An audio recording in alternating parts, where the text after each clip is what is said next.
Mwiriwe neza bakurikiye Good Grace TV. Twongeye kubaramutsa cyane bari hirya no hino badukurikiranye cyane. Ndi kumwe na Mr. Villa, umunyamakuru mugenzi wanjye.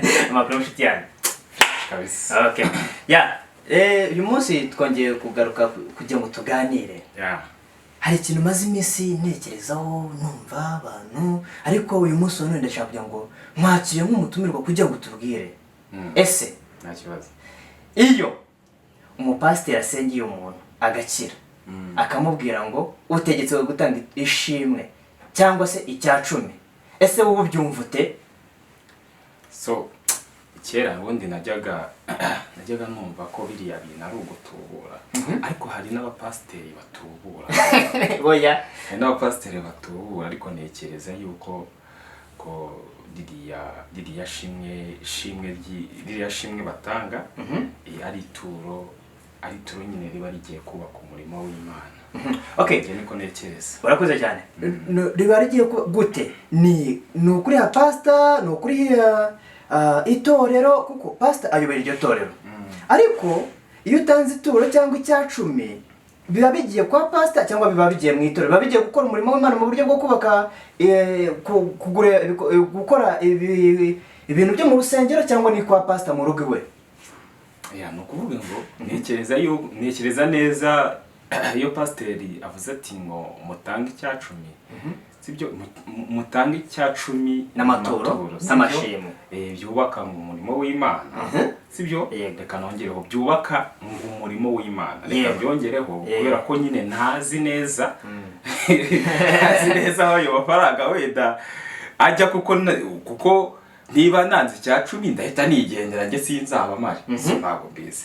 Ariko wenda nagavuga ngo ni mume, we nagavuga ngo ni mume icyacumi n'amaturo, kuko avuze ngo ni mume, urumva ubwo byaba bishatse kugaragaza yuko kari pasiteri ushaka ayo maturo.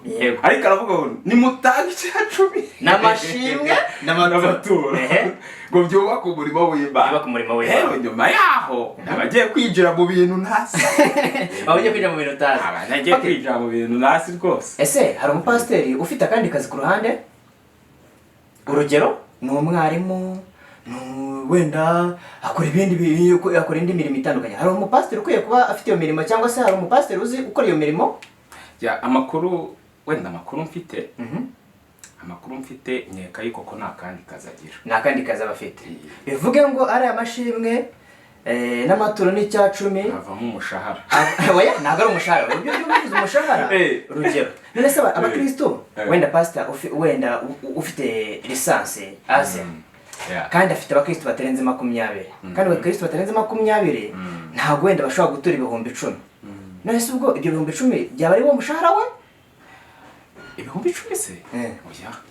Oya, nanone ukuvuga ngo niba pasiteri nyine guhera ku munsi wa mbere se yirirwa ku rusengero akurikirana ibintu by'umurimo w'Imana, akageza ku itariki ya 30 agatangira indi tariki akurikirana ibintu byo mu rusengero, ubwo urumva nyine bamugenera umushahara. Cyangwa nka pasiteri aricara akigenera umushahara akavuga ati ngiye nzajya mpembwa 200. Murabyemera cyane mubyemera njye kuba uwundi mu pasiteri ku rundi rusengero rwahandi? Hariya wibuka neza ko pasiteri aba afite umuryango? Cyane. Aba afite abana biga. Of course. Urumva rero nkatwe twebwe hari igihe tubitekerezaho tugashaka igisubizo, ariko Bibiliya ubwayo iravuga ngo tugeragereshe icyacumi, mungeragereshe icyacumi n'amaturo, nanjye nzabagomorera iki? Imigisha, ngo mubure naho mugire iki? Muyikwiza. Ariko nanone nkatekereza ko se niba ari ijambo ry'Imana Imana yavuze, ese hari uburyo bifite bigera ku Mana, cyangwa ubwo bikora umurimo w'Imana muri ba bantu badushumbye? Oya, ni ukuvuga ngo byanga bikunze bifite nawe bihuriye n'Imana, kubera ko nyine muri Bibiliya si umaze kunsomera z'ukuntu byanditse, ahubwo ni ijambo wafashe mu mutwe mubonana. Wafashe mu mutwe akubanza rero unasenga, iryo jambo nk'ubwo warifashe ute? Ni ukuvuga ngo kubera ko byanditse muri Bibiliya, sibyo Nego. yanditse muri bibiliya Yeah. ubwo turakurikiza nyine bibiliya sibyo ubwo ntabwo turi bukurikize ntabwo turi bukurikize ibya pasiteri. Okay, urakoze cyane. Ati niba ubwo ari ibya bibiliya ubwo bifite aho bihuriranye n'Imana. Okay, urakoze cyane. Ibyo byose tuba turimo kugira ngo tubiganireho, tubitange ibitekerezo. Ushobora no guca kuri comment, gutera comment kuri YouTube channel God Grace TV, cyangwa se ugakanda subscribe, mbese ugasharinga, like, comment buri hantu hose. Kandi ushobora no kudukurikirana kuri Facebook, kuri Twitter, kuri TikTok, Instagram, aho hose turiyo nka God Grace TV. Man, ibyo binyamakuru byose ubikoraho manda. Ntabwo woroshye. Oya. Ntabwo woroshye kabisa. Nyine kuko twebwe imirimo yacu ni ukugira ngo tugaragaze cyangwa twereke abantu ibyo abantu baba badafitiye ubusobanuro. Nk'ubu twagutumiye kugira ngo dusobanurire kuri ibyo bintu, ariko ubusobanuro uduhaye turabwumvise. Urakoze cyane.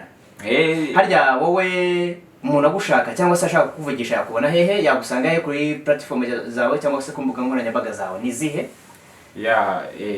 Nanjye nkoresha imbuga nkoranyambaga zigiye zitandukanye. Imbuga nkoranyambaga nkoresha ni Promise Studio. Promise Studio, Instagram, Promise Studio, Facebook, Promise Studio,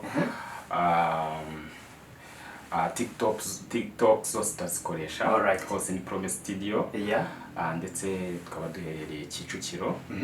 Kicukiro santere, kigira santere umanuka ho gatoya kabisa.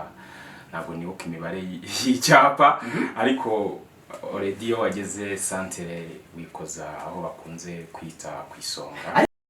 Ubwo nari nyikomeza wadusanga ku Isonga, and then wagera ku Isonga ukaduhamagara kuri nimero turi buguhereza hanga kuri screen, and then tukaza tukagutora.